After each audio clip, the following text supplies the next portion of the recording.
기쁘다 구주 오셨네. 이 찬양은 해마다 우리가 성탄이 계절이 오면 드리는 찬송입니다.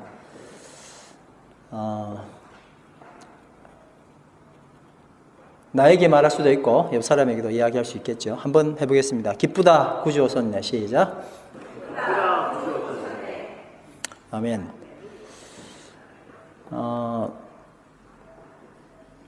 구주 예수님께서 어린 아기로 이 땅에 오셨습니다. 지난주에 어떻게 해서 예수님께서 마을 구유에 베들레헴에 그리고 가장 힘들었던 시기에 오셨는지에 대한 말씀을 나누었습니다. 예수님은 아기 예수로 이 땅에 오셨습니다. 질문, 어디서 오셨을까요? 뉴질랜드나 아니면 어떤 다른 나라에 계시다가 유대 땅 베들레헴에 오신 겁니까? 그건 아니죠. 성경은 예수님이 어디서 왔다고 이야기하시죠? 하늘에서 왔다고 증언합니다. 예수님은 하늘에서 오셨다. 많은 말씀들이 있었고 요한복음 6장 15절 38절 41절 내가 하늘로서 내려온 만나다 이렇게 말씀하셨고요. 그럼 과연 그 하늘은 어디에 있을까요? 8월 11일 날 함께 나눴던 말씀이기도 합니다. 그때 너무 설교 양이 많아서 좀 쑥 지나간 것 같아서 다시 한 번 더 이 귀한 성탄의 계절에 이 말씀을 좀 차근차근 짚어보려고 합니다. 과연 하늘은 어디일까요? 나에게 시간과 정말 어떤 제약을 받지 않는 우주선이 있다면 내가 도달할 수 있는 가장 먼 곳에 있는 것이 하늘일까요? 아니면 전혀 다른 차원의 하늘을 말할까요? 과연 성경은 뭐라고 말할까요?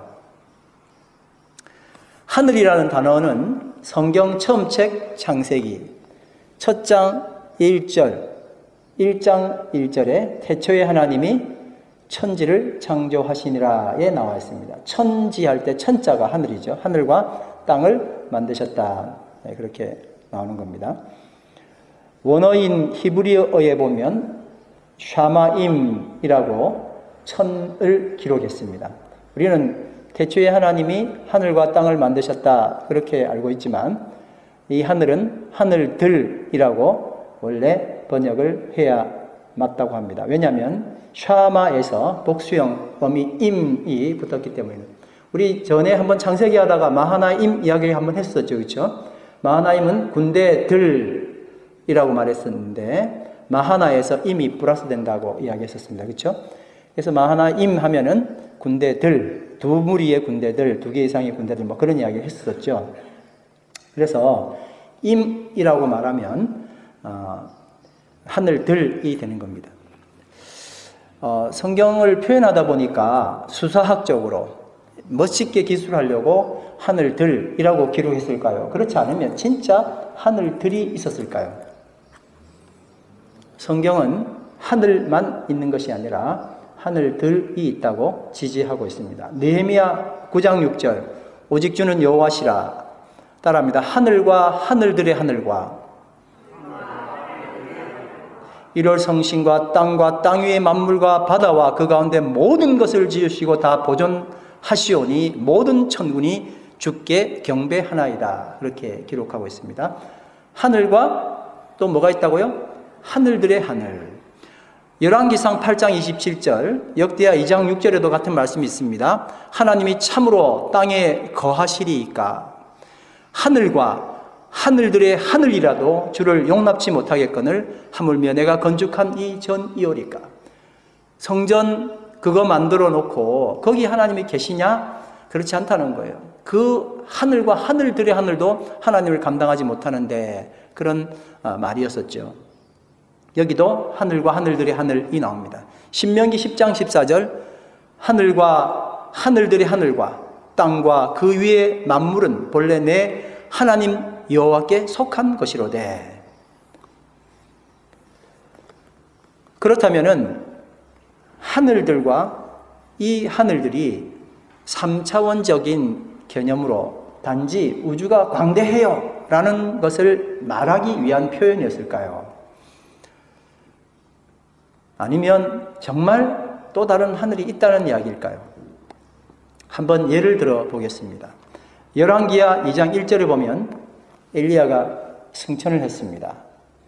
회리바람을 타고 승천을 했습니다. 승천할 때 천자가 하늘이죠. 그래서 여호와께서 회오리 바람으로 엘리야를 하늘로 올리고자 하실 때에 어디로 올리셨다고요? 하늘로. 땅으로 가셔도 되는데 왜 하늘로 가셨을까 한번 생각을 해보시죠. 자, 그보다 앞서 또 하늘로 산채로 올라간 분이 있는데 누구지요? 에녹입니다. 히브리서 11장 5절 말씀해 보니까 믿음으로 에녹은 죽지 않고 하늘로 옮겨갔다. 그렇게 말씀하셨습니다. 신약시대에 와서는 누가 하늘로 갔습니까? 사도 바울이 그의 환상 가운데 하늘을 다녀왔는데 셋째 하늘에 다녀왔다. 그렇게 이야기했습니다. 고린도 후서 12장 1절에서 4절. 무익하나마 나의 부득불 내가 부득불 자랑하노니 주의 환상과 계시를 말하리라. 내가 그리스도 안에 있는 한 사람을 아노니 자기 자신을 지칭해서 하는 사람 말입니다. 14년 전에 내가 그 셋째 하늘에 이끌려 간지라. 그가 내 몸 안에 있었는지 몸 밖에 있었는지 나는 모르거니와 하나님은 아시느니라. 내가 이런 사람을 아노니 그가 몸 안에 있었는지 몸 밖에 있었는지 나는 모르거니와 하나님은 아시느니라. 그가 낙원으로 이끌려가서 말할 수 없는 말을 들었으니 사람이 가히 이르지 못할 말이로다. 이 말을 인용해서 핸델은 메시아를 다 쓰고 난 다음에 이걸 인용해서 내가 사람 몸 안에 있었는지 몸 밖에 있었는지 나는 모릅니다라는 이 환상을 본 메시아의 경험을 이렇게 이야기를 했습니다. 아무튼 핸델이 이 사도 바울의 이야기를 인용한 것을 보면 핸델도 그런 놀라운 작품을 만들면서 하늘을 다녀온 것이 아닌가 그런 생각을 해보기도 합니다. 이 믿음의 선조들이 하늘로 올라갔는데 그들이 갔던 하늘은 과연 어떤 하늘일까요? 은하수 저편에 있는 하늘일까요? 여러분 어떻게 생각하세요? 이분들이 간 하늘은 도대체 어디 있을까요? 적어도 은하수는 넘어가야 되겠죠? 은하수 직경이 10만 광년, 빛이 1년 동안 간 거리를 1광년이라고 그러는데 얼마나 가야 된다고요? 10만 광년을 가야 됩니다. 두께는 1,000광년이랍니다. 1,000년 가야 되는 그런 빛의 속도로 1,000년을 가야 은하수를 통과할 수 있습니다. 2,000억 개 내지는 4,000억 개의 별이 있다고 합니다. 적어도 하늘을 가려면 은하수 정도는 넘어가야 되겠죠. 근데 시간으로 따지면 이런 우주선을 타지도 않았을 뿐만 아니라 시간으로 따져도 지금 이렇게 말씀드렸던 세 분의 믿음의 선조들은 이 시간으로 이야기하면 아직 하늘을 가지도 못했던 분들입니다. 근데 벌써 하늘을 다녀왔잖아요. 누가 예수님을 만났죠? 하늘에 서 있었던 엘리야가 변화산에서 예수님을 만났어요. 그렇죠? 하늘에서 또 내려오신 거예요. 도대체 이 하늘은 어디에 있을까? 3차원의 하늘, 우리가 열심히 뛰어가면 혹은 좋은 우주선을 타고 빨리 가면 만날 수 있는 그런 하늘, 사람이 갈 수 있는 하늘이 아니라는 이야기입니다. 3차원을 넘어선 다른 차원의 하늘, 이들이 간 곳이 바로 그 하늘이었습니다. 바로 주 기도문에 언급된 하늘에 계신 우리 아버지, 그 아버지가 계신 곳 하늘을 말하는 겁니다. 예수님이 성육신 하셨다는 것은 원래 고차원, 다시 말하면 영원한 곳에 거하는 분이 3차원이라는 시간의 한계 속에 들어온 것을 말합니다. 하나님은 전능하신 하나님이에요. 그래서 시간의 저촉을 받으면 안 됩니다. 공간의 저촉을 받으면 하나님이 하나님일 수가 없다는 뜻이에요. 그래서 하나님은 그 위에 계시다는 이야기입니다. 하나님 무소부재, 옴니프레전스 하신데 공간이라는 한계 속에 들어오셨다. 이게 성육신을 말하는 겁니다.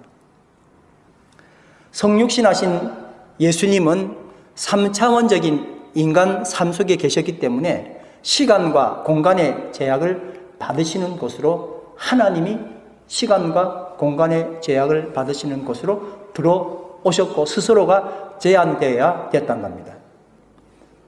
그래서 한번 계셔야 할 곳 결정지역으로 나사렛, 그분이 나사렛에 계셨지만 예루살렘에 가시지 못하셨습니다.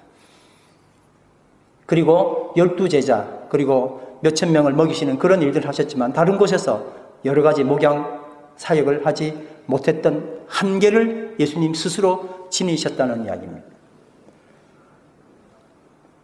여러분, 제가 지금 근 7, 8월, 9월, 10월 계속 통해서 이 말씀을 드리는데 도대체 목사님은 3차원, 4차원 저런 이야기를 왜 계속 하실까? 그렇게 의문 가지시는 분이 계실 겁니다. 오늘 한번 그 이야기를 좀 더 쉽게 한번 나눴으면 좋겠습니다.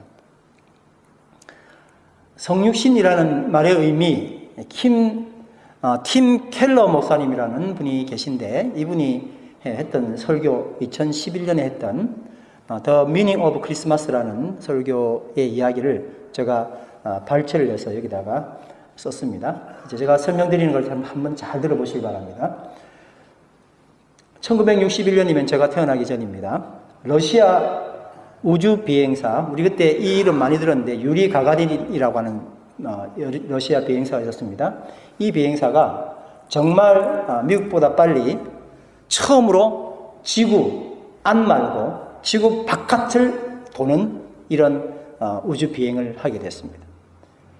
그때 러시아 수상이었던 니키타 후르시초프라고 하는 사람이 있었습니다. 수염이 이렇게 길어져 우리는 후르시초프 흉내를 좀 내고 다녔었는데 그런 행동을 하는 사람을 후르시초프라 그렇게 부르기도 했었습니다.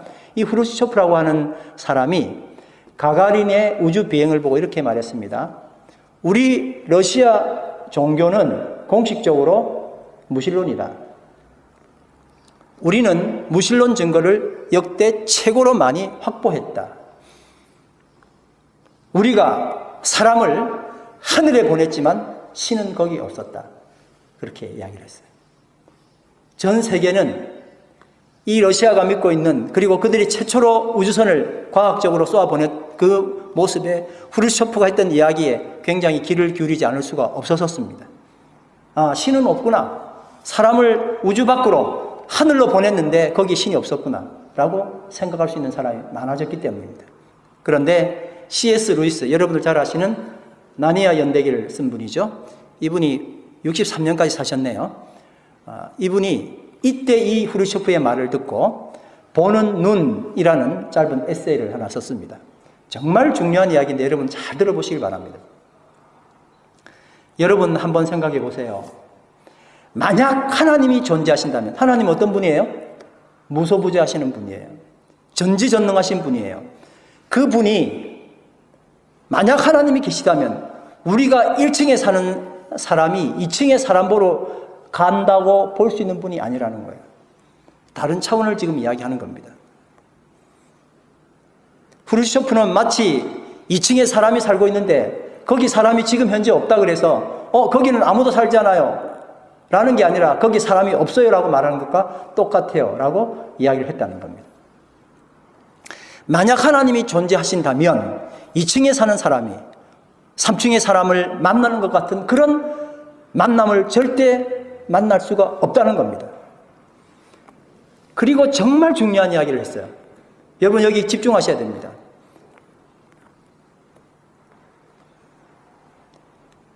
사람이 하나님을 만난다는 것은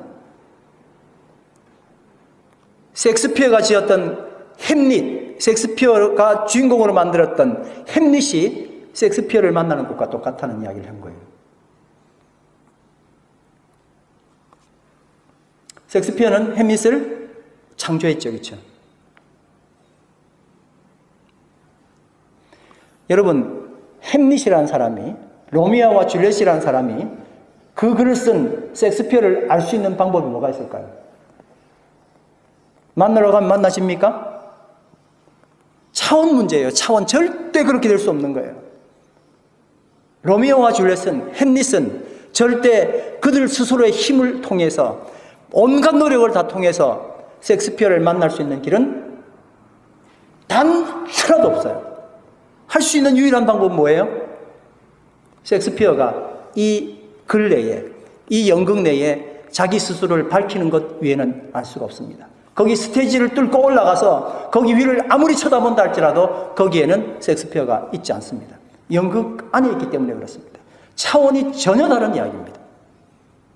작가가, 글을 쓴 작가가 지금 소설 속으로 내려오는 것 외에는 소설 속 주인공이 그 작가를 알 수 있는 길은 하나도 없는 겁니다.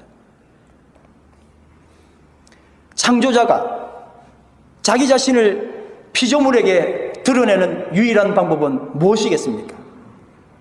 피조물들이 창조자를 찾아가는 건가요? 전혀 그럴 수 없습니다. 우리가 하나님을 찾아간다 하여도 하나님은 만나질 수 있는 상황이 아닙니다. 사람이 우주 바깥으로 나가서, 지구 밖으로 나가서 아무리 많이 돈다 할지라도 결코 하나님을 찾을 수 없습니다. 거기는 그 3차원의 공간이기 때문에 그런 거예요. 어떻게 해야만 가능합니까? 성탄 때문에 가능한 거예요.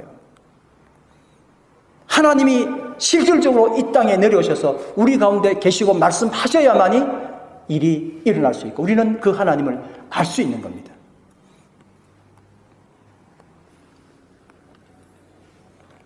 도로시 엘 세이어스라고 하는 여류 작가가 있습니다. 영국의 굉장히 유명한 추리 소설가이었습니다. 57년에 돌아가셨나요? 한번 따라합시다. 도로시 세이어스. 졸까봐 제가 이게 말씀드린 거예요. 한 번 더 합니다. 도로시 세이어스. 네. 한국에서는 이분 영화나 글을 많이 이렇게 못 본 것 같은데 아무튼 굉장히 유명한 작가였습니다. 그녀는 그렇게 이쁜 얼굴은 아니었던 것 같습니다. 그런데 정말 대단한 것은 옥스퍼드 대학을 여성으로는 처음으로 졸업했답니다. 아주 그래서 유명한 분입니다. 근데 이분이 이제 글을 썼는데 피터 윈지 경이라는 건 뭐 제 거기 직책 이름이요. 로드라고 했네요. 로드 피터 윈지라는 사람을 만들어서 사건을 해결하는 아주 귀족인데 사건을 해결하는데 귀족 타입을 별로 내지 않고 아주 좀 서민인 것처럼 가정하기도 하고 그렇게 하는 모양입니다. 그래서 이분의 인기가 워낙에 대단했답니다. 그래서 소설하고 단편 가운데는 이 피터 윈지라는 사람이 미혼 남성으로 나왔답니다. 뭐라고요? 네, 미혼 남성. 결혼하지 않은 남성인데 성격이 좀 있어 보이고 그래서 그랬는지 결혼도 못한 거예요. 제가 볼 때는 소설상에서는 그렇게 쓴 것 같습니다. 근데 갑자기 이 소설에서 해리엇 베인이라는 여자가 등장을 하게 됩니다. 특별히 예쁘지 않고 이 여자를 소개할 때 예쁘지 않고 옥스퍼드 대학을 처음으로 졸업한 여성으로 나오고 추리소설 작가로 나옵니다. 도로시 세이어스가 윈지를 만나기 위한 방법으로 자기 자신을 소설에다가 집어넣은 거예요. 무슨 이름으로요? 해리엇이라는 이름으로. 이 두 사람이 이제 사건을 막 해결합니다. 소설 내에서. 그리고 이 사람이 서로 사랑에 빠져서 행복하게 살았다. 이렇게 이야기가 됩니다. 많은 사람들은 도로시 세이어스가 자신이 만든 세계를 들여다보다가 자신이 창조한 피터 윈지라는 남자를 사랑하게 돼서 그 사랑과 함께 같이 살기 위해서 스스로를 소설 안에 그려넣었다. 그렇게 말하고 있습니다. 피터가 외로워 보였습니다. 그를 구해줄 사람이 필요했던 것입니다. 그래서 그녀는 그녀 자신을 이야기 속에 집어넣었습니다. 그리고 행복하게 잘 살게 되었습니다. 하나님이 이 일을 실제로 하셨습니다. 크리스마스가 우리에게 이것을 가르쳐 줍니다. 이 세상과 우리 자신을 창조한 사랑의 하나님께서 우리를 바라보시고 정말 너무 안 된 죽을 수밖에 없는 우리를 바라보시고 그리고 사랑하셔서 결국 그 자신을 그가 만든 세상에 집어넣게 된 것입니다. 그가 만든 세상으로 그가 오셨습니다. 결국 우리 삶 속으로 그가 들어오시게 되었습니다. 말구유에 오셔야 했던 것입니다. 우리가 살아야만 했던 삶과 죽음을 대신 겪으면서 우리를 구원하기 위하여 예수께서 그가 만든 세상으로 차원이 전혀 다른 세상으로 친히 오신 겁니다. 기독교가 세상의 종교들과 확연히 다른 점 여러 가지들이 있지만 다른 종교가 결코 흉내낼 수 없는 것이 바로 이 성육신입니다. 제가 하나님도 적당히 알고 세상의 지식도 아주 남들보다 못지않게 있고 그런 한 분을 얼마 전에 만났습니다. 대화를 하다 보니 본인과 이야기할 수 없는 목사도 없고 스님도 없고 뭐 다 괜찮은 거예요. 기독교는 이렇다, 불교는 이렇다, 그리고 세상의 상식은 이렇다라고 충분히 이야기할 수 있는 아주 학식 있는 사람이었습니다. 제가 그 말씀을 다 듣고 난 다음에 이렇게 잠깐 이야기했어요. 기독교가 혹시 뭔지 아세요? 저는 그날 성육신 이야기를 말씀드렸습니다. 제가 그분의 표정을 봤는데 처음으로 굉장히 당황한 듯한, 표는 그렇게 나지 않았습니다만 당황한 듯한 표정을 보았습니다. 이 세상의 많은 종교는 그 자신이 열심히 해서 신이 되거나 혹은 신을 찾아가는 종교라면 기독교는 전혀 그렇지 않습니다. 그분이 이 차원으로 내려오신 거예요. 기독교는 계시의 종교예요. 자신을 드러내야만이 이 땅에 있는 사람들이 하나님을 알 수밖에 없는 거예요. 그래서 그분이 이 땅으로 내려오신 거예요. 사람이 열심히 해서 신이 되는 종교가 아니에요. 당신이 열심히 공부하고 세상에 많은 사람들과 교류를 한다 할지라도 그것이 당신 자신을 구원할 수 있는 게 아닙니다. 이 땅에 내려오신 자신을 계시하신 그 하나님을 만나야만이 구원이 일어나는 거예요. 굉장히 의아한 표정을 지었습니다. 그동안 기독교에 대해서 뭘 들었는지 모르겠어요. 아무튼 저는 그런 모습을 보았습니다.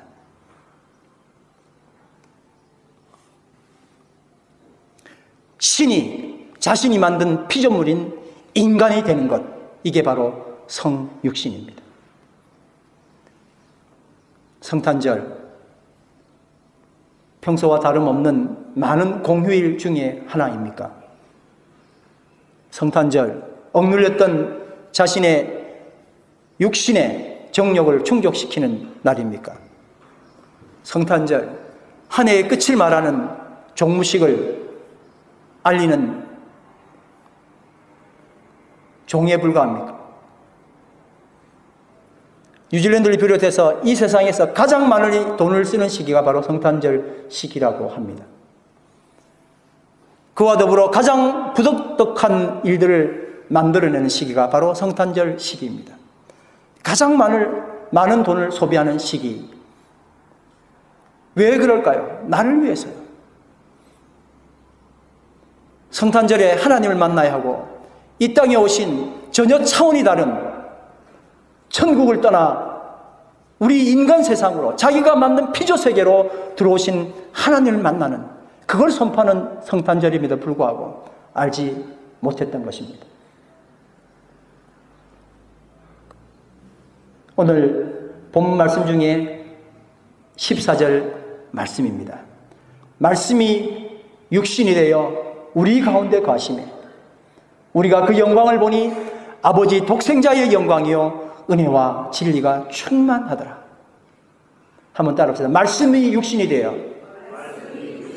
우리 가운데 거하시매. 아멘.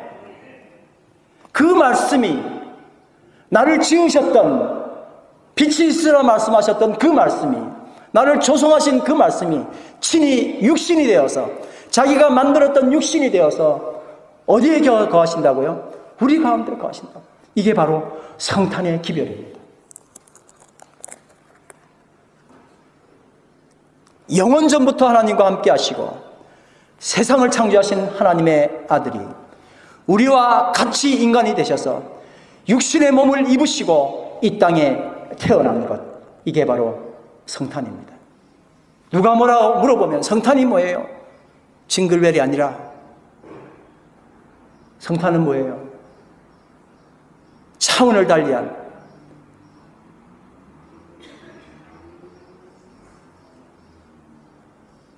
전혀 상상하지 못한 그곳에서 지금 현재 우리가 살고 있는 이곳에 주님이 오셨다는 것이 성탄이며 성육신입니다. 정말 연약하고 보잘것없고 하나님이 쥐어버리면, 작가가 쥐어버리면 아무것도 아닐 그런 인간이 우리입니다. 연약하지요. 보잘것없습니다. 어쩌면 티끌이요 벌레이고 먼지 같은 그런 존재입니다. 그런데 우리가 입술을 열어서 누구에게 기도하는 거예요? 하나님께 기도하는 거예요.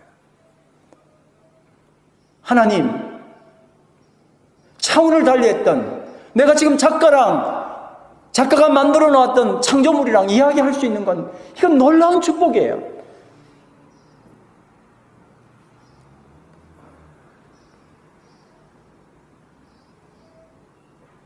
피조물의 영광과 하나님의 영광은 비교할 수 없습니다. 우리는 우리의 영광에 도취되어 살기 쉽지만 이제 그리고 오늘 이후로 성육신하신 예수 그리스도를 묵상할 때마다, 그리고 하나님이라고 소리치며 기도할 때마다, 하늘에 계신 아버지라고 기도할 때마다 우리는 놀라운 축복에 잠길 수 있습니다. 그저 좀만 멀리 가면 좀 더 먼 곳에 계신 하나님이 아니라 전혀 차원이 다른,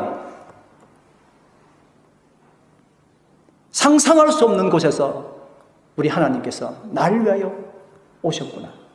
그 감동이 기도할 때마다, 하늘에 계신 우리 아버지야라고 부를 때마다 있게 되기를 간절히 바랍니다. 오늘 우리 다 같이 일어서서 찬양하실 때, 오 거룩한 밤 별들 반짝일 때, 거룩하신 주 탄생한 밤일세. 우리가 너무나 자주 불렀던 찬양이지만 이제 말씀을 생각하시면서 이 찬양의 깊은 의미를 가지고 간증한 마음으로 찬양을 하면 좋겠습니다.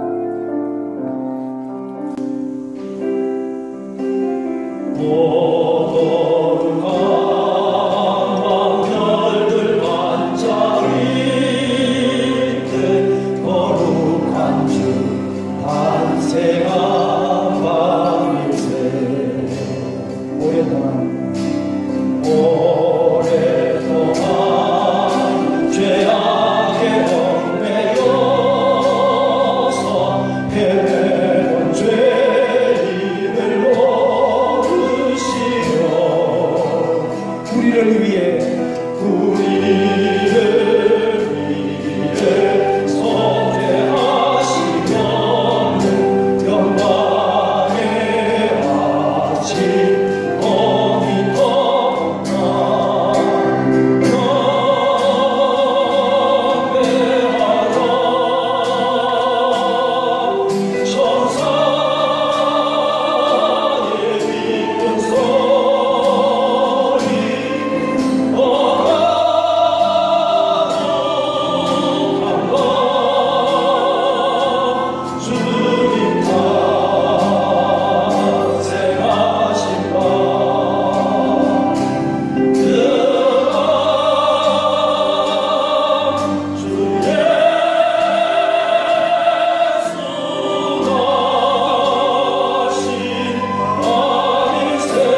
수밖에 없는 이 죄인을 향하여 전혀 차원이 다른 곳이었습니다.